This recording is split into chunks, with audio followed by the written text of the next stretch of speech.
Assalamualaikum warahmatullahi wabarakatuh. Alhamdulillah wassalatu wassalamu ala Rasulillah. Segala puji dan puja kehadirat Allah Subhanahu wa taala, juga salawat dan taslim kepada Nabi besar Muhammad sallallahu alaihi wa ala alihi wa sahbihi wasallam.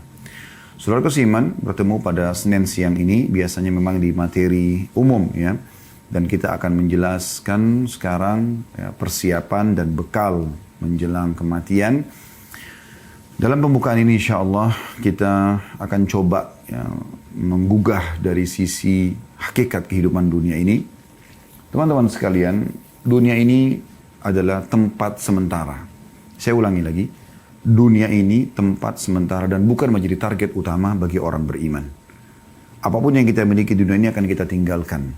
Sebagaimana kita lahir di muka bumi ini dengan badan telanjang dan dibungkus dengan satu lembar selimut di awal lahir, dan kita menangis pada saat itu, bahkan dalam pandangan medis menangisnya bayi awal lahir adalah sebuah tanda sehat ya.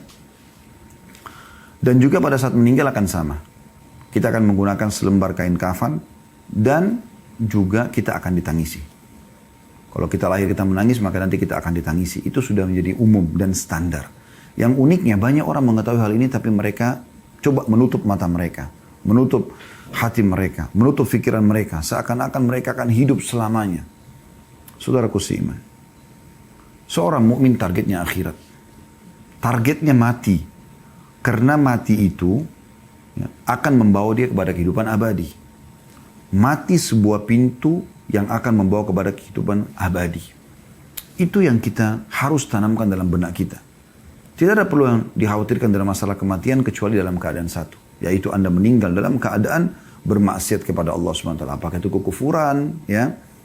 Apakah itu adalah kemaksiatan yang besar yang Anda tidak sempat taubat, maka itu Anda perlu khawatir. Tapi selama Anda berada di jalur keimanan, beramal saleh, patuh kepada Allah, mematuhi peraturan-peraturan Allah, menjauhi apa yang dilarang, maka tidak ada yang perlu dikhawatirkan. Justru orang mukmin rindu dengan kematian. Dan inilah yang memotivasi para sahabat ridwanullah alaihim dan orang-orang saleh sebelum kita, bagaimana mereka selalu ingin rindu mendapatkan mati syahid dengan berperang. Pada saat dikumandangkan perang, luar biasa mereka berada di saf-saf pertama. Bukan cuma orang-orang tua, anak-anak muda pun diantara mereka begitu keadaannya. Kita dengarkan kisah bagaimana Abdullah bin Abbas, Abdullah bin Umar, Abdullah bin Amr bin As, dan sahabat-sahabat Nabi yang lain yang masih kecil-kecil umurnya di perang Badr. Pada saat Nabi SAW panggil atau di perang Uhud, maka mereka berlumba-lumba ingin berada di jalur peperangan tersebut supaya mereka ikut. Karena mereka sudah tertanamkan, memang target kita bukan dunia. Semuanya akan kita tinggalkan. Ya. Para sahabat ridwanullah alaihim, mereka itu tidak pernah merasa sedih kalau ketinggalan apapun atau kehilangan apapun dari urusan dunia. Apapun itu, walaupun besar di mata orang. Yang mereka sedih justru kalau mereka terlewatkan waktu untuk beribadah. Luput dari sholat berjamaah di masjid, luput dari sholat malam, luput dari membaca Al-Quran yang sudah dijadwalkan, luput dari sedekah, luput dari segala macam perbuatan kebaikan ini. Disitulah mereka merasa sedih. Tapi kalau dunia mereka gak pusing. Karena memang kata Nabi SAW, raka'atai al-fajr khairu minad dunya wa ma fiha. 2 rakaat sholat sunnatul fajr lebih baik daripada dunia dan seluruh isinya. 2 rakaat saja yang kita kerjakan cuma 2-3 menit. Setiap subuh Anda bisa dapatkan itu. Tidak ada sesuatu yang menjadi target utama orang beriman ya, di dunia ini. Kecuali hanya dia tunggangi dunia untuk kebutuhan akhiratnya. Apapun yang dilakukan hubungkan dengan masalah akhirat. Makan, minum, semua itu dikonsumsi karena memang kita memberikan hak tubuh kita sehingga bisa menerima pahala di sisi Allah Subhanahu wa taala. Bukan hanya sekedar menghilangkan lapar haus, maka akan jadi mubah kalau itu niatnya. Tapi kalau kita niatkan karena memberikan hak jasad yang Allah sedang amanahkan, dan rasa lapar, rasa haus ini Allah yang munculkan supaya kita memberikan hak tubuh kita, dan kita gunakan agar tubuh kita lebih kuat dalam beribadah kepada Allah SWT, di situ akan nilai pahala. Ya. Begitu juga dengan tidur, awalnya mubah, bisa menjadi sunnah, bisa menjadi ibadah. Kalau Anda niatkan memberikan hak tubuh, Anda mengantuk, Anda letih, berarti tubuh kita sedang butuh istirahat. Anda tangkap sinyal itu, kemudian Anda ya beristirahat. Dan niat istirahat ini untuk menguatkan tubuh agar bisa lebih kuat beribadah kepada Allah Subhanahu wa taala. Mandi, bukan hanya sekedar mandi biasa. Mandi biasa supaya hilang rasa gerahnya, itu mubah, tapi dia bisa menjadi sesuatu yang sunnah, ya, ibadah yang baik kalau Anda mengerjakannya karena ingin memberikan hak tubuh dan juga supaya ya tampil lebih bersih dalam beribadah kepada Allah SWT. Sampai Imam Malik rahimahullah setiap kali mau menyampaikan hadis Nabi SAW, beliau selalu mandi, beliau menggunakan baju yang terbaik, beliau pakai wangi-wangian yang terbaik gitu kan. Ya, begitu juga Imam Abu Hanifah rahimahullah setiap kali mau tampil mengajar ataupun beliau mau sholat malam, beliau selalu menggunakan pakaian yang terbaik, bukan untuk dipuji oleh orang, tapi karena ingin menggunakannya dalam ibadah kepada Allah Subhanahu wa taala. Gitu kan? Maka di sini harus bisa diatur bagaimana niatnya, ya. Jangan pernah teman-teman targetnya dunia, karena akan pendek sekali, ya. Tapi kalau maksudnya pendek sekali targetnya, ya. Tapi kalau diniatkan untuk akhirat maka akan sangat luar biasa, ya. Akan sangat panjang, ya, sesuatu yang kita lakukan, ya, dalam arti kata dalam hal memasang target, ya, dan mengejar apa yang terbaik yang akan kita raih nanti di akhirat sana. Kita akan buka dengan hadis Aisyah radhiyallahu anha, di mana beliau berkata bahwasanya Rasulullah sallallahu alaihi wasallam bersabda, "Man ahabba liqa Allahi ahabba Allahu liqa'ahu, wa man kariha liqa Allahi kariha Allahu liqa'ahu." Barang siapa yang rindu, suka, ingin berjumpa dengan Allah, ya, maka Allah pun akan rindu berjumpa dengannya. Dan barang siapa yang membenci pertemuan dengan Allah, Allah pun akan membenci pertemuan dengannya. Ya, perhatikan di sini. Kemudian fakultu, ini jawaban nanti, ya. Kalau anda mengatakan apa hubungannya hadis ini dengan bahasan kita, coba perhatikan. Fakultu, kata Aisyah, maka aku berkata, ya Nabi Allah, wahai Nabinya Allah, akarahiyatul mauti fakulluna nakrahul maut. فقال ليس كذلك ولكن المؤمن إذا بشر برحمة الله ورضوانه وجنته أحب لقاء الله فأحب الله لقاءه وإن الكافر إذا بشر بعذاب الله وسخطه كره لقاء الله وكره الله لقاءه. Artinya, kata Aisyah radhiyallahu anha, apakah yang dimaksud benci akan kematian, wahai Nabi Allah? Tentu kami semua takut dengan kematian. Nah, di sini yang menjawab tadi apa yang saya jelaskan dalam pembukaan kita, ya. Jadi orang mukmin tidak perlu takut. Aisyah mengatakan kami selama ini masih takut mati, gitu kan. Tapi dengarkan bagaimana setelah Nabi SAW menjelaskan kepada beliau. Kata Nabi SAW, bukan begitu maksudnya. Namun maksud yang benar adalah seorang mukmin jika diberi kabar gembira dengan rahmat, keridhaan serta surganya. Nanti kalau mati itu masuk surga loh. Nanti kan kita terima hasil amal-amal kita loh. Nah, misalnya kita bahasakan begitu. Maka dia pun akan rindu mati. Dia ingin rindu segera bertemu dengan Allah. Karena untuk bertemu dengan Allah kan harus mati dulu. Gak mungkin tidak gitu, ya. Maka Allah pun suka bertemu dengannya.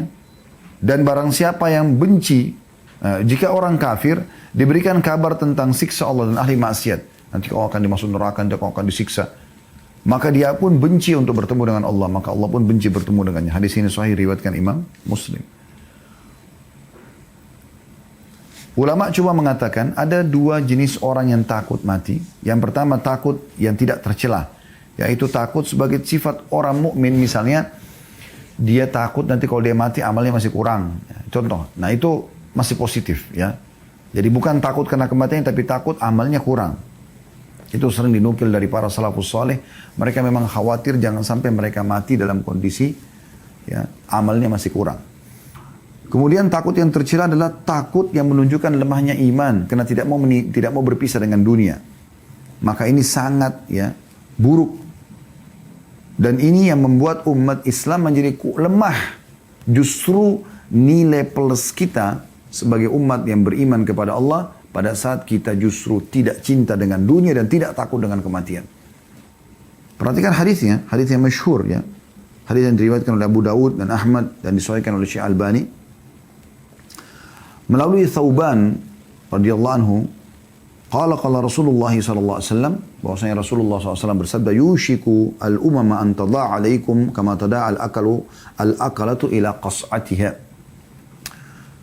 Kata Nabi SAW, hampir saja para umat, maksudnya yang kafir, sesat, yang bermaksiat, mengurumuni kalian dari berbagai penjuru sebagaimana mereka berkumpul menghadapi makanan dalam piring. Jadi kalau ada makanan mau dihidangkan lalu dipanggil, ayo ayo makan yuk. Maka mereka sama-sama saling ngeroyokin satu nampan itu kan. Nabi SAW menggambarkan kita seperti nampan di makanan itu umat Islam ini. Gitu ya. Faqala qailun min killah wa min killatin nahnu yawma idzin. Maka salah seorang mengatakan, ya Rasulullah, apakah pada satu kami sedikit? Kenapa para sahabat menanyakan ini teman-teman sekalian? Karena memang di zaman beliau saja, di zaman Nabi Muhammad SAW, umat Islam sedikit sekali. Kota Madinah kota yang kecil ya, dibandingkan kota-kota umat Islam sekarang ini. Dengan jumlah sedikit, kota mereka kecil, persenjataan mereka masih sederhana. Orang-orang kafir pada ketakutan dengan kaum muslimin. Ya. Merasa segan. Maka sahabat ini mengatakannya, Rasulullah, waktu kami dikeroyokin itu nanti, apakah jumlah kami sedikit? Qala bal antum yawma idzin katsir. Ketahuilah pada hari itu kalian sangat banyak.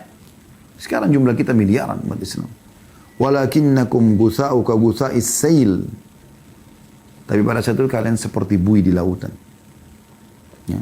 Buih di lautan yang tidak ada, ya, atau sampah yang dibawa oleh air hujan. Jadi kayak bawa arus dan nggak ada nilainya gitu ya. Wala yanzi'anna Allahu min suduri aduwikum al-mahabata minkum. Pada saat itu Allah sudah mencabut rasa segan dari musuh-musuh kalian. Wala yaghzifanna Allahu fi qulubikum al-wahan. Dan pada saat itu disebabkan dalam hati kalian tertanam penyakit wahan. Faqala qailun ya Rasulullah wa mal wahn. Intinya di sini sebenarnya kata seseorang, ya Rasulullah, apa itu wahan yang membuat akhirnya kami lemah, kami bisa dikeroyok oleh musuh, ya. Kata Nabi SAW, qala hubbud dunya wa karahiyatil maut. Ini kuncinya. Cinta dunia, takut berpisah dengan dunia, dan juga benci dengan kematian. Bisa ditangkap ya? Relevansi antara dalil ini dengan apa yang kami sampaikan tadi di pembukaan. Seharusnya seorang mukmin atau setiap mukminah, ya, itu menjadikan target mati itu sebagai target dia.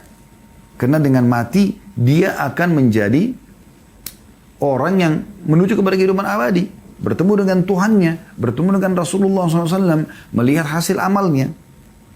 Yang penting orang-orang beriman itu sibuk dengan masalah, ya, amal solehnya. Kalau dia sudah tahu dia akan menuju ke akhirat, maka dia akan sibuk dengan amal soleh. Dia tidak akan ketinggalan sholat 5 waktu, tidak akan ketinggalan sholat-sholat sunnah. Dia terus meningkatkan kualitas dari ibadahnya dan kuantitas bagi ibadah yang boleh ditingkatkan kuantitasnya. Contoh misalnya, kalau yang sholat 5 waktu sudah nggak boleh ditingkatkan lagi kuantitasnya. Memang sholat subuh sudah 2 rakaat, duhur, asar, isya 4 rakaat, maghrib 3 rakaat. Tidak mungkin ditambah rakaatnya, itu sudah baku. Nah ini kan ibadah yang tinggal ditingkatkan kualitasnya, ya. Seperti on time, tingkatkan kualitas kehusyuannya, jumlah ayat bacaannya, jumlah bacaan-bacaan ruku dan sujudnya, tidaknya ragamnya semua divariasikan. Kemudian yang boleh ditambah seperti misalnya sedekah, ya. Kalau tadi dia biasa sedekah 10.000 rupiah, dia sekarang sedekah 20.000 rupiah. Dia tingkatkan ke 50.000, dia tingkat 100.000 rupiah, dia tingkat ke 1 juta rupiah. Dia coba selalu meningkatkan kualitas dan kuantitasnya. Itu juga dengan zikir yang memang dibolehkan untuk memperbanyak, gitu kan. Baca salawat pada Nabi SAW. Tadinya mungkin dia cuma baca 10 kali, sekarang dia pindah ke 100 kali, dia pindah ke 1000 kali. Dia coba tingkatkan kualitasnya, ya. Maka itu yang dimaksudkan dengan dia memperbanyak amal. Sehingga dia tinggal dengan penuh keyakinan dia akan menerima hasil amal itu.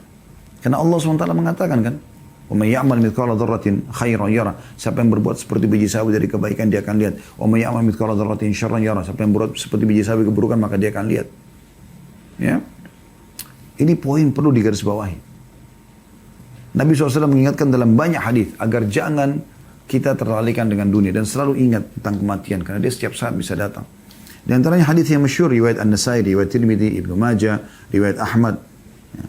Dan hadis ini dinilai hasan sahih, ya, menurut Syekh Albani, yaitu hadis Abu Hurairah radhiyallahu anhu di mana Nabi SAW bersabda, "Aktsiru dzikra hadhimil ladzat." Artinya perbanyak mengingat pemutus kelezatan dunia. Saya mati. Ingat setiap saat kita akan mati, ya. Dan dalam kisah yang lain Ibnu Umar radhiyallahu anhu menceritakan, qala kuntu ma'a Rasulillah sallallahu alaihi wasallam faja'ahu rajulun minal ansar. Saya pernah duduk bersama Rasulullah SAW dan datanglah seorang laki-laki dari Ansar. Ya. Fasallama ala Nabi SAW, dia mengucapkan salam kepada Nabi SAW. Thumma qala, kemudian dia berkata, Ya Rasulullah, ayyul mu'minina afdal. Siapakah orang beriman yang paling baik, yang paling afdal, paling Allah cintai, paling besar pahalanya, paling mulia kedudukannya, paling tinggi derajatnya. Itu maknanya semua. Qala ahsanuhum khuluqa. Yang paling baik akhlaknya. Santun, ramah, dermawan, semuanya kebaikan-kebaikan ada padanya. Qala fa'ayyul mu'minina akyas.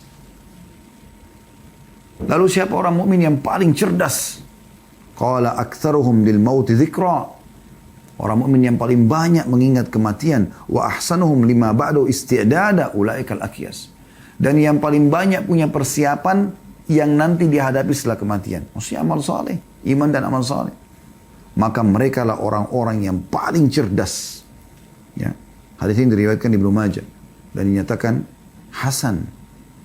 Juga dalam hadis Nabi SAW yang mengingatkan kepada kita bagaimana caranya agar kita lebih khusyuk dalam sholat, kita lebih semangat dalam ibadah, mengingat kematian. Kalau kita akan kembali, waktu kita terbatas. Ya. Dan ingat teman-teman sekalian, umur kita sebenarnya yang sudah berlalu. Itu umur kita yang sebenarnya. Kayak saya umur 46 tahun, inilah umur saya sebenarnya. Ini yang sudah pasti sudah saya laluin, sudah saya pakai gitu. Tinggal kalau di atas amal soleh kita berharap Allah kabulkan. Kalau ada dosa kita tinggal bertobat dan istighfar kepada Allah. Segera sebelum datang ajal. Jangan selalu berangan-angan dengan yang akan datang. Allahu a'lam. Berapa umur kita Allah kasih. Semoga Allah panjangkan umur kita di atas ketaatan. Tapi kita tidak pernah tahu berapa banyak lagi umur kita. Jangan terus-menerus lalai. Selalu berangan-angan ulang tahun, ulang tahun, ulang tahun. Lalu dirayakan seperti orang-orang kafir. Ini melalaikan. Makanya para ulama melarang acara ulang tahun itu. Karena memang melalaikan orang.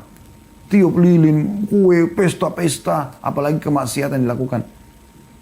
Subhanallah, orang Islam bukan seperti itu keadaannya. Makin bertambah umur berarti makin dekat dia dengan liang lahatnya. Saya dan Anda semua sedang menuju ke liang lahat. Kita tidak tahu siapa yang betul jatuh ke liang lahat tersebut. Kata Nabi SAW, agar kita bisa lebih khusyuk sholat, bisa lebih semangat dalam ibadah. Uzkuril mauta fi sholatik. Ya, kata Nabi SAW kepada seorang sahabat, ingatlah kematian dalam solatmu. Fa inna rajula idza dzakara al-maut fi salatihi, ya, fa hariyun an yuhsina salatahu. Karena kalau dia ingat kematian dalam solatnya, dia akan memperindah solatnya. Wasul salata rajulin la yadhunnu annahu yusalli salatu atau salatan ghairaha. Wa iyyaka wa kull amrin ya'tadhiru minhu. Salatlah seperti orang yang tidak menyangka lagi bahwasanya ia masih punya kesempatan untuk salat. Hati-hatilah dengan perkara yang kelak malah engkau meminta udzur meralatnya. Maksudnya di akhirat. Lalu tidak bisa lagi diperbaikin gitu. Ya. Ini teman-teman sekarang harus jadi sebuah pelajaran. Ya. Sebuah peringatan buat kita. Kalau misalnya ada seseorang, saya sering kasih contoh ini, saya ingatkan kembali ya. Kalau misalnya ada seseorang divonis oleh dokter. Dokter mengatakan, umur Anda tinggal hari ini. Penyakit ini nggak bisa sembuh lagi. Sudah. Apa boleh buat? Sudah harus ya meninggal dunia. Seperti itulah. Lalu Anda masih punya kesempatan untuk sholat. Atau misalnya Anda ditangkap oleh musuh, ditawan, dan sudah tidak bisa lagi buat apa-apa. Musuh akan membunuh Anda. Anda masih dikasih kesempatan buat satu hal. Lalu Anda punya kesempatan untuk sholat. Habis sholat Anda dipenggal. Kira-kira bagaimana sholat Anda? Tentu Anda akan coba menjaga kekhusyuan kepada Allah Subhanahu Wa Taala. Harusnya kita tidak harus tunggu itu teman-teman. Karena malaikat maut jauh lebih hebat, ya, lebih dahsyat prosesnya dibandingkan dengan orang yang akan memenggal kepala Anda itu. Nabi SAW memastikan dalam hadits Ibnu Hibban, Al-Baihaqi dengan sanad hasan, manfaat mengingat kematian ini, ya. Aktsiru dzikra hadimir ladzat fa inna ma dzakarahu ahadun fi dhiqin min al-'aishi illa wasi'ahu 'alaihi wala fi sa'atin illa dhayyaqahu 'alaihi. Perbanyak mengingat pemutus kelezatan dunia, maksudnya kematian. Karena jika seorang mengingatnya saat kehidupannya sempit, maka ia akan merasa lapang. Dari lagi susah, dia akan tahu, oh, saya akan meninggal kok. Saya juga akan menuju kepada kehidupan abadi. Saya akan senang nanti di sana gitu. Ya. Dan kalau seandainya orang mengingatnya pada saat dia lagi lapang, ya, maka ia tidak akan tertipu dengan dunia. Imam Ad-Dahhak memberikan nasihat yang baik, dan ini dinukil oleh Al-Qurtubi dalam kitab Tadhkirah beliau. Orang yang mengingat mati, maka akan membantu dia menyegerakan taubatnya. Akan membuat hatinya penuh dengan qanaah, rasa cukup. Akan membuat dia semangat beribadah. 3 hal dia dapatkan. Dia akan segera bertaubat, dia akan selalu merasa cukup dengan apa yang ada, dan dia juga akan semangat ibadah. Sedangkan orang kalau lupa mati, sebaliknya, dia akan tunda-tunda taubat, dia tidak akan selalu cukup, merasa cukup dengan apa yang ada, dan dia akan bermalas-malas dalam ibadah. Mati ini teman-teman, bagaimanapun caranya, kita coba menghindar, tidak akan pernah bisa luput. Sehebat apapun Anda berusaha untuk melepaskan diri dari kematian. Kalaupun orang mau coba, tidak ada gunanya. Coba renungi, bagaimana Allah mengatakan dalam surah Jum'ah ayat 8. Dan ini kekal ditilawakan oleh orang beriman sampai menjelang hari kiamat nanti. A'udzu billahi minasyaitonir rajim, surah Al-Jum'ah ayat 8. Qul innal mauta alladhi tafirruna minhu fa innahu mulaqikum thumma turadduna ila 'alimil ghaibi wasyahadati fayunabbi'ukum bima kuntum ta'malun. Katakan hai Muhammad, serukan kepada semua orang. Ya. Sesungguhnya kematian yang kamu lari daripadanya, maka sesungguhnya kematian akan menemui kamu. Kemudian kamu akan dikembalikan kepada Allah yang mengetahui yang gaib dan yang nyata. Lalu dia Allah akan memberitahukan kepadamu apa yang telah kamu kerjakan. Kematian yang kau lari daripadanya pasti akan datang kepadamu. Dalam surah An-Nisa ayat 78 Allah juga mengingatkan potongan ayat A'udzubillahi minasyaitonir rajim. Aynama takunu yudrikkumul mautu walau kuntum fi burujin musyayyadah. Dimanapun kau berada, kematian akan mendapatkan kamu. Pasti kau akan mati. Kendati pun kamu dalam benteng yang tinggi lagi kokoh. Kemudian dalam surah Ar-Rahman ayat 26 sampai 27 Allah juga mengingatkan, A'udzubillahi minasyaitonir rajim. Kullu man 'alaiha fan wa yabqa wajhu rabbika dzul jalali wal ikram. Semua ada di muka bumi ini pasti akan binasa. Dan yang tetap kekal lazat Tuhanmu yang mempunyai kebesaran dan kemuliaan. Surah Al-Imran 185 ayat yang paling masyhur masalah kematian. A'udzubillahi minasyaitonir rajim. Kullu nafsin dha'iqatul maut. Al-ayat. Semua jiwa pasti akan mati. Ya. Kata Ibnu Katsir rahimahullah berhubungan dengan ayat-ayat ini. Beliau mengatakan dimaksud dengan ayat-ayat di atas adalah setiap orang pasti akan merasakan kematian. Tidak ada seorang pun yang bisa selamat dari kematian, baik ia berusaha lari daripadanya ataupun tidak. Karena setiap orang sudah punya ajal yang pasti. Ya. Tidak mungkin tidak. Maka ini teman-teman sekalian harus difahami baik-baik. Oleh karena itu teman-teman, renungilah beberapa hal ini. Memang Nabi SAW ingatkan kepada kita, jangan jadikan dunia ini sebagai target. Saya ingin sentuh sisi ininya ya. Karena kalau kita bicara masalah bekal menjelang kematian, kalau orang membahas masalah perbanyaklah sholat, perbanyaklah puasa, itu ada juga pintunya sendiri untuk dibahas. Dan itu butuh pertemuan khusus bahas itu. Yang kami ingin sentuh tidak. Saya ingin membuat sebuah kendaraan teman-teman sekalian yang saya harapkan ini bisa menjadi pendongkrak utama Anda untuk bisa mengerjakan semua ibadah itu. Dengan sendirinya setelah dengarkan ini Anda akan sholat, Anda akan puasa, Anda akan zikir, Anda akan berdoa, Anda akan bakti sama orang tua, Anda akan bertobat. Semua akan Anda kerjakan. Itu yang saya inginkan dengan pertemuan kita ini. Ini yang saya masukkan dengan bekal menjelang kematian itu. Coba renungi sabda Nabi SAW yang lain. Dari hadis Ibnu Umar radhiyallahu anhu. Ya, hadis ini diriwayatkan oleh Bukhari. Kata Nabi SAW, kun fid dunya ka'annaka gharibun aw abiru sabil. Jadikan dirimu di dunia ini, setiap muslim diajak bicara oleh Nabi SAW. Setiap orang di antara kita, laki-laki ataupun perempuan, yang muda ataupun tua. Hidup di dunia ini seakan-akan kamu seorang yang asing. Bagaimana sih kalau kita asing? Kita ingin kembali ke wilayah kita. Atau seperti seorang pengembara saja. Maka Ibnu Umar berkata tentang hadis ini, idza amsayta fala tantadirus sabah. Kalau kau tiba sore hari, jangan pernah tunggu pagi. Jangan pernah mengkhayal kau masih hidup pagi. Anggap kau akan mati pada saat itu. Sehingga segera taubat dan segera memperbanyak amal soleh. Wa idza asbahta fala tantadirul masa. Kalau kau tiba di pagi hari lagi, seperti kita sekarang. Tiba di pagi sore. Jangan tunggu sore hari. Belum tentu kita hidup. Wa khudh min sihhatika limaradik. Maksimalkan masa sehatmu sebelum datang sakitmu. Orang kalau sudah sakit, susah aktivitasnya. Kamu sekarang sehat. Wa min hayatika limautik. Dan mumpung kau masih hidup sebelum matimu datang. Kenapa buang waktu pada hal yang tidak ada gunanya? Ibadah. Dan hanya kamu, hai saudaraku, yang bisa membuat kau beribadah sendiri. Enggak mungkin orang lain. Semua ada di tanganmu keputusan. Kau ingin masuk surga, di tanganmu keputusan. Kau ingin masuk neraka, di tanganmu keputusan. Kau ingin rajin, di tanganmu. Prestasi, di tanganmu. Kau ingin malas, menjadi orang yang buruk juga di tanganmu. Kami, saya dan teman-teman dai hanya bisa teriak-teriak seperti ini, menyampaikan, keputusan tangan Anda mau berubah atau tidak? Kami tidak perlu teman-teman Anda mengatakan, oh ceramahnya bagus ya, menyentuh. Nggak perlu itu. Anda ambil manfaat atau tidak. Nggak penting itu. Semoga Allah ikhlaskan niat. Setiap dai yang ikhlas tidak akan butuh pujian itu. Tapi bagaimana yang sedang disampaikan ini sampai pada hati setiap orang yang mendengarkan. Dan mereka bisa berubah. Manfaat Anda dengarkan ceramah seperti ini kalau Anda bisa berubah menjadi orang yang lebih dekat kepada Allah SWT. Takut terhadap dosa-dosa yang berlalu. Takut dengan amal soleh yang masih sedikit. Bilal pernah menangis satu waktu. Radhiyallahu anhu, lalu ditanyakan, kenapa Anda menangis? Dia mengatakan perjalanan jauh dan bekal masih sedikit. Padahal beliau sudah masuk Islam di awal-awal Islam dan menjadi muadzin Nabi SAW. Jihad setelah, dan masa Nabi jihad juga setelah ya, Nabi SAW, dan sekian banyak amal soleh yang beliau kerjakan. Hasan Basri mengatakan rahimahullah dalam masalah ini, Al-mu'minu fid dunya qal gharibi wala yajza' min dhulliha wala yunafisu fi izziha lahu sya'an walin nasi sya'an. Seorang mukmin di dunia seperti orang asing. Tidak pernah gelisah terhadap apa yang orang dapatkan dari dunia. Oh, dia mau maju, dia berhasil, silakan. Saya ya saya.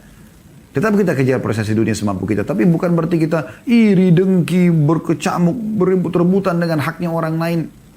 Bukan sifat orang beriman itu. Tidak pernah saling berlomba. Ya, dengan menggilai dunia. Atau mengejar dunia. Penggila dunia, pengejar dunia, memiliki urusan sendiri. Dan orang asing, orang beriman, yang ingin kembali ke akhirat juga punya urusan sendiri. Pasti beda. Nggak mungkin sama. Jadi Anda kalau mau jadi orang akhirat, beda dengan orang-orang yang kejar dunia, beda sekali. Mereka bingung dengan kita bersedekah. Mereka pikir kenapa bersedekah, kenapa tidak nabung. Itu karena mereka pikirnya dunia. Mereka heran kenapa kita ke masjid sholat. Bagi mereka itu terlalu membuang waktu. Atau kenapa harus puasa, bukankah cuma sunnah, bukankah lapar, bukankah haus, bukankah begini dan begitu. Atau As-Salimi berkata dalam doanya rahimahullah, Allahumma arham fid dunya gurbati. Ya Allah, kasihanilah, rahmatilah keasinganku di dunia. Maksudnya apa? Aku ingin mau jadi asing dunia, maka bantu aku dengan rahmatmu supaya aku bisa lakukan itu. Warham fil qabri wa ya, wahsyati. Dan selamatkan, kasihani aku dalam kuburku dan hiburlah aku di kesendirianku ya, di kubur itu. Warham mauqifi ghadan baina yadaik, dan kasihani juga aku ya, di saat aku sedang berdiri di antara kedua tanganmu, maksudnya pada hari kiamat nanti. Yahya bin Mu'adz Ar-Razi rahimahullah berkata, ad-dunya khamrus syaitan. Dunia ini khamarnya syaitan, minuman kerasnya syaitan. Wa man sakara minha lam yafiq illa fi uskaril mauti nadiman ma'al khasirin. Siapa yang mabuk, karena kan dunia ini dikatakan khamarnya syaitan. Siapa yang ikut mabuk di situ, barulah tersadarkan ketika kematian telah datang kepadanya. Nantinya ia akan menyesal bersama dengan orang-orang yang merugi. Ada sebuah nasihat yang luar biasa dari Fudail bin Iyad rahimahullah. Seorang ulama tabi'in masyhur. Dia pernah bicara sama seseorang. Kebetulan beliau sudah tua, orang itu juga sudah tua. Yang diajak ngomongin sudah 60 tahunan. Seumur dengan beliau gitu. Beliau bertanya begini. Kam atat alaik? Kam atat alaik? Ya. Udah berapa umurmu? Orang itu menjawab, situna sana. 60 tahun. Kata Fudail, فَأَنْتَ مُنْدُ 60 سَنَةَ تَسِيرُ إِلَى رَبِّكَ يُوشِكُ أَنْ تَبْلُكَ. Kalau begitu kau sudah 60 tahun berjalan menuju Tuhanmu dan sebentar lagi kau akan sampai. Orang itu mengatakan, Inna lillahi wa inna ilaihi raji'un. Kami milik Allah, kami akan kembali kepada Allah. Kata Fudail, ata'arifu tafsirah? Apa kau tahu apa makna kalimat yang kau ucapkan tadi, istirja itu? Inna lillahi wa inna ilaihi raji'un. Orang itu diam. Lalu Fudail mengatakan, ya, ana lillahi abdun wa ilaihi raji'. Makna yang kau ucapkan tadi, inna lillahi wa inna ilaihi raji'un itu, karena kan ini bukan cuma pada saat orang mati seperti sebagian orang Indonesia fahami ya, tapi ini diucapkan kalimat pada saat orang merasa ada sesuatu yang luput dari dia, bisa jadi musibah buat dia karena umur sudah 60 tahun, mungkin amalnya masih sedikit, mungkin tobatnya belum diterima gitu loh. Jadi masukkan dalam kisah ini. Maka Fudail mengatakan yang kau ucapkan tadi, inna lillahi wa inna ilaihi raji'un, maknanya aku adalah hamba Allah dan akan kembali kepada Allah. Itu maknanya. Faman alima annahu lillahi abdun, siapa yang sadar kalau dia adalah hamba Allah, wa annahu ilaihi raji', dan dia akan kembali kepadanya, falya'lam annahu mauquf, maka dia harus sadar kalau dia akan berdiri nanti di hadapan Allah. Wa man alima annahu mauquf, dan siapa yang tahu nanti dia akan diberdirikan pada hari kiamat, falya'lam annahu mas'ul, maka dia juga tahu dia akan bertanggung jawab. Wa man alima annahu mas'ul falyu'id lis-su'ali jawaba. Dan barang siapa yang tahu dia akan diminta pertanggungjawaban, maka dia harus punya persiapan untuk menjawab itu. Maka orang itu bertanya lagi kepada Fudail, famal hila, kalau gitu apa solusinya? Kata Fudail, yasira, mudah sekali. Orang itu bertanya, mahia, apa itu? Kata Fudail, tuhsinu fima bakiya, yugfaru laka ma madha. Ini kalimat luar biasa ya. Perbaiki amal solehmu di sisa umurmu yang masih Allah kasih, maka akan diampuni kesalahan yang lalu. Sekarang kau perbanyak amal soleh termasuk taubat, maka akan dimaafkan kesalahan yang lalu. Dan tersisa berarti amal-amal soleh saja yang kau kerjakan. Fa innaka in asa'ta fima baki, karena kalau kau masih merusak lagi di umur yang tersisa, masih buat dosa lagi, ukhidta bima madha wa bima baqiya. Karena kau akan dihukum dengan apa yang telah lalu dan juga yang akan apa yang tersisa. Nah, jadi ini luar biasa gitu. Harusnya difahami ini teman-teman sekalian.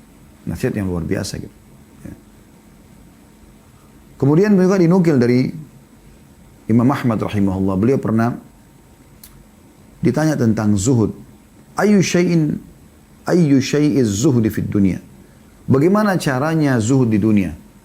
Supaya tidak terlalu pikirkan dunia gitu. Qala kisarul amal.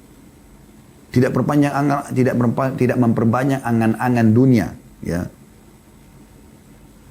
Man idza asbah qala la amsi. Yaitu orang kalau tiba di pagi hari dia akan mengatakan saya tidak akan tiba sore. Qala wa hakadha qala Sufyan, dan begitulah Sufyan berkata, qila li Abi Abdullah, ditanyakan kepada Abu Abdullah Musa Imam Ahmad, bi ayyi syai'in nasta'inu ala kisaril amal. Bagaimana caranya kita bisa tidak berangan-angan panjang dengan dunia ini? Qala ma nadri innama huwa taufiq. Kata Imam Ahmad, saya tidak tahu. Yang saya tahu adalah taufik dari Allah. Itu Allah yang memberikan itu. Maka teman-teman renungi baik-baik. Sebelum datang kematian, jangan pernah kita termasuk orang yang mengucapkan ayat ini. Surah Al-Mu'minun ayat 99 sampai ayat 100. Orang-orang yang banyak maksiatnya tidak sempat taubat. Lalai semua waktu di dunia selama hidupnya Allah kasih. Apalagi dalam keadaan kekafiran, kemunafikan, kemusyrikan. Perbuatan-perbuatan bid'ah, sibuk dengan semua hal-hal yang langgar. Diingatkan tidak mau tahu.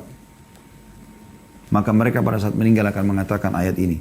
Qala rabbirji'un la'alli a'malu salihan fima tarakt. Wahai Tuhanku, kembalikan aku ke dunia. Semoga aku bisa mengerjakan amal soleh yang dulu aku tinggalkan. Jangan sampai kita termasuk orang-orang yang seperti ini teman-teman sekalian. Orang yang sibuk menyebutkan masalah-masalah seperti ini. Tidak ada gunanya buat dia. Pertanyaan sederhana teman-teman sekalian. Sampai kapan Anda selalu menunda sholat?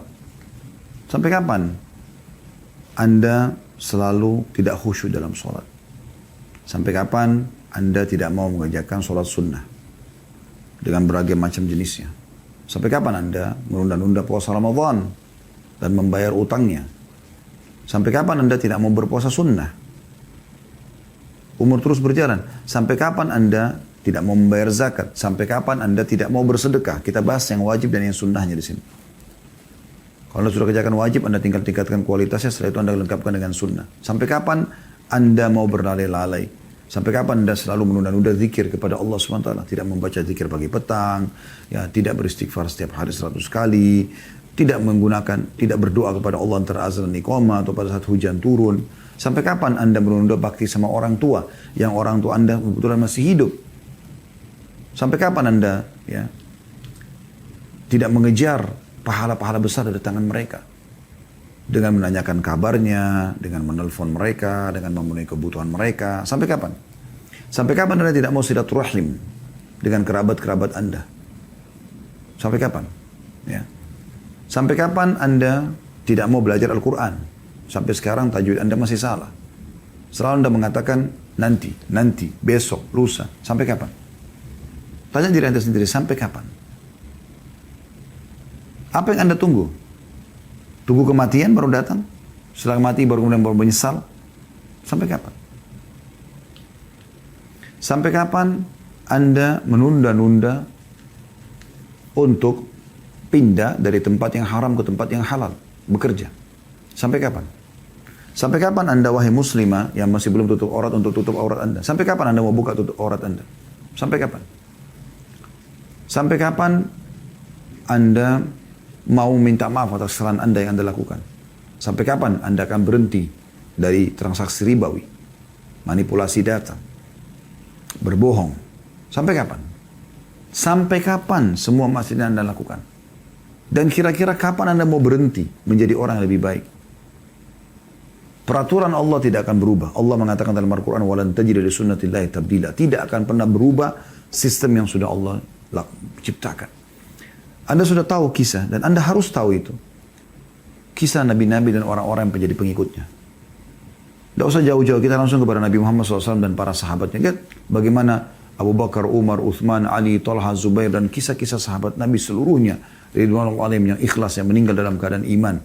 Kita tidak bicara yang sempat murtad, yang memang pura-pura masuk Islam, yang jadi munafik. Kita bicara sahabat-sahabat Nabi yang betul-betul tulus, dan kisah-kisah mereka di kedua tangan kita. Kami sudah membedah lebih dari 50 kisah sahabat, Anda bisa dengarkan. Anda bisa banyak baca buku dalam bahasa Indonesia tentang kisah mereka. Kisah-kisah sahabiat Nabi, para ummahatil mukminin, para istri-istri Nabi, dan juga para sahabat Nabi yang lain. Bagaimana perjuangan mereka dalam rumah tangga mereka, dalam memperjuangkan sunnah Nabi SAW, dalam ikut berjihad dengan Nabi SAW. Lihat mereka. Mereka adalah orang-orang yang sudah sukses. Ya. Siapa yang mengikuti mereka, maka buah tidak akan jauh dari pohonnya. Kita akan bersama dengan mereka. Dan dalam kehidupan mereka ada orang-orang munafik. Ada Abdullah bin Ubay bin Ka'ab, Ubaidillah bin Ubay bin Ka'ab, Ubaidillah bin Ubay bin Ka'ab, ya. Maaf. Ubaidillah bin Abi Salul. Mohon maaf, saya ulangi. Ubaidillah bin Ubay bin Salul. Kemudian ada beberapa tokoh-tokoh munafikin, ya, di Madinah.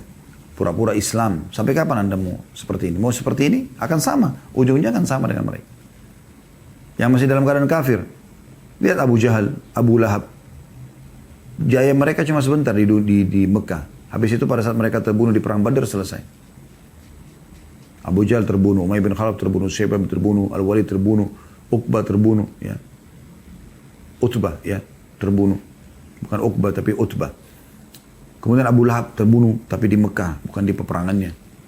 Habis cerita mereka dan hanya dikenang keburukannya.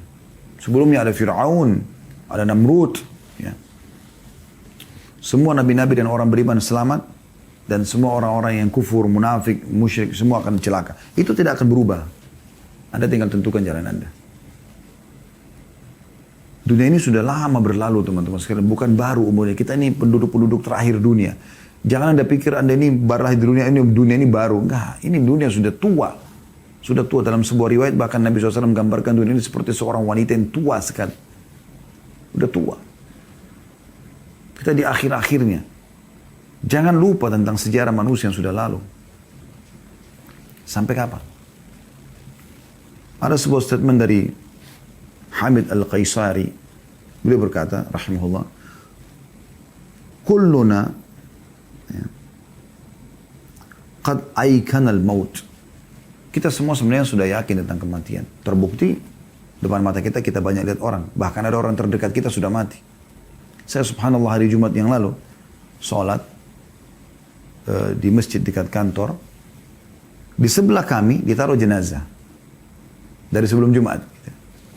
Saya duduk sambil melihat. Di sebelah jenazah itu ada jemaah yang sedang sholat. Subhanallah. Yang hidup dan yang mati bersebelahan. Tapi yang hidup masih bisa beraktivitas, yang mati sudah nggak bisa. Yang hidup masih bisa mengamalkan isi khutbah, yang mati sudah nggak bisa. Mungkin bisa saja dia mendengar. Tapi nggak bisa buat apa-apa. Cuma itu fakta. Yang dalam geranda itu kemarin sama dengan mereka yang bisa hidup. Semua kuburan yang kita lewatin teman-teman sekalian, yang di dalam kuburan itu sama seperti kita.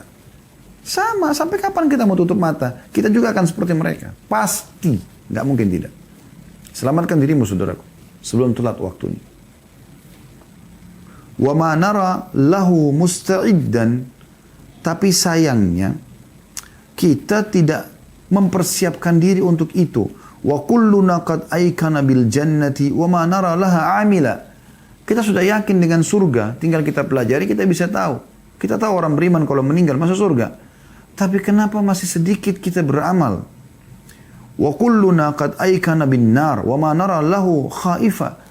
Kita sudah tahu tentang neraka, bahkan yang belum tahu bisa belajar. Tapi kenapa sedikit sekali orang yang takut untuk masuk ke neraka? Fa'ala ma tafrahun. Lalu kenapa kalian bergembira-gembira ini? Ya. Seakan-akan lupa dengan itu. Wa ma asaitum tantazirun.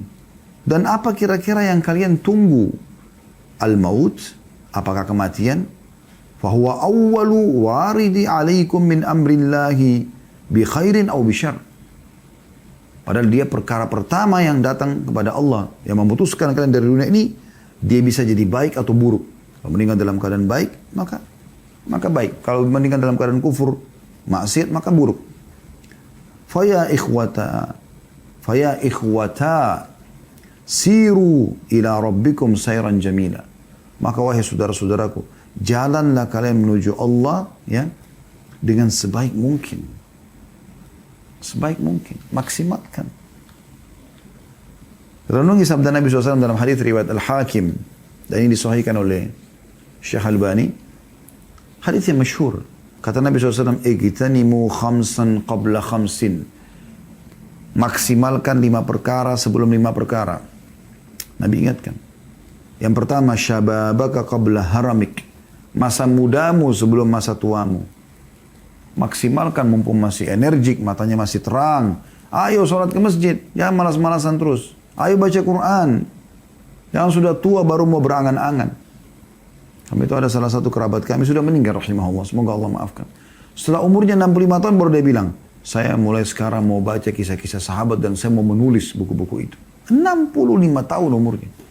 Mana kamu dari 20 tahun, 25 tahun, 30 tahun? Mana? Umur yang belasan puluhan tahun tidak digunakan itu kenapa? Kalau Anda di sini ada yang ikuti ceramah kami ini, ternyata belum maksimal di masa dia. Jangan haramkan anak-anak. Kejar pahala di anak-anak, memasukkan mereka ke pesantren, buat mereka hafal Quran. Kejar kekuranganmu di situ. Supaya mereka kalau beramal kau akan panen pahala. Yang kedua, wasihatika qabla saqamik. Sehatmu sebelum kau sakit. Anda ikut acara ini kalau Anda belum flu, belum demam, belum rematik, belum stroke, belum segala macam. Maksimalkan akhi dan ukhti. Ibadah. Ibadah. Kami cuma bisa teriak-teriak seperti ini. Keputusan di tanganmu, hai saudaraku. Berubah. Gitu kan. Berubah, semua di tanganmu. Kalau kau ingin berubah, maka Allah akan mudahkan itu. Kata Allah SWT dalam Al-Quran. A'udzu billahi minasyaitonir rajim. Innallaha la yughayyiru ma biqaumin hatta yughayyiru ma bi anfusihim. Allah tidak akan mengubah nasib satu kaum sampai mereka mengubah diri mereka sendiri. Kalau kita mau mengubah menjadi orang yang baik, hijrah, maka kita akan jadi seperti itu. Yang ketiga, wa ghinaka qabla faqri. Kayahmu, punya pendapatan sebelum miskin. Ayo sedekah. Kalau tiba saat di mana kau sudah bangkrut, tidak punya lagi yang kau bisa sedekahkan, kau akan nyesal.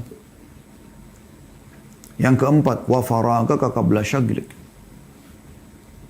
Waktu kosongmu sebelum kau sibuk. Mana kadang-kadang orang bilang, wah nggak ada kerjaan nih, kosong. Sibuk nonton sesuatu sampai berjam-jam. Begadang dari malam sampai pagi. Akhi dan ukhti, kenapa nggak begadang dengan Al-Quran? Mendengarkan ilmu, menulis. Imam Ahmad rahimahullah pernah begadang, nggak tidur semalam suntuk, hanya mau mengeluarkan dari sebuah hadis manfaat. Mana kita dari ini semua? Kenapa harus hal-hal yang kosong? Diskotik, karaoke, udah ngobrol kosong. Apa gunanya? Manfaatnya apa? Waktumu itu akan ditanyakan oleh Allah subhanahu wa ta'ala pada hari kiamat. Diminta pertanggungjawaban, akhi. Yang terakhir, wahayatika atau wahayataka qabla mautik. Dan hidupmu sebelum matimu. Ini harus diperhatikan baik-baik. Sebelum mati menyesal nanti. Ya, menyesal. Semoga Allah SWT menjadikan kita orang-orang yang selalu ya, terdorong untuk mengejar akhirat kita dan memaksimalkan waktu ibadah kita, waktu kita untuk ibadah kepada Allah SWT dan juga bertobat atas dosa kita yang masa lalu. Allahu a'lam.